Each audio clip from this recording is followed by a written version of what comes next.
আমরা এখন তালতলায় এখন ভিডিও করতে এসেছি। দেখো আমাদের তালতলা, এটা হচ্ছে আমাদের তালতলা। চারটে তাল গাছ। এটা হচ্ছে রিলস বানাবো আমরা, রিলস বানাবো আর ওই পুকুরে গিয়ে ছাপ মারবো, রিলস মারি আর ওই পুকুরে গিয়ে না চান করে মাঠ, তো মাঠ কেটে পুকুর, আর ওই পুকুরে চান করবো। আসো দেখবে, আসো মাছটা থাকে। এইটাকে আবার মাছ থাকবে কি, কোথায় জলটা কোথায়? কে ঝাঁপ কাটবি চল।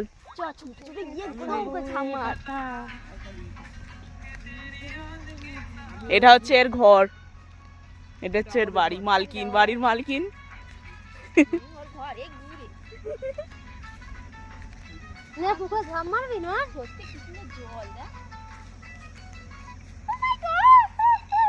এই হচ্ছে আমাদের তালতলা। ঘাট বেঁধেছি ওরা, আবার দেখ ঘাট, ওখানে আর ওখানে আছে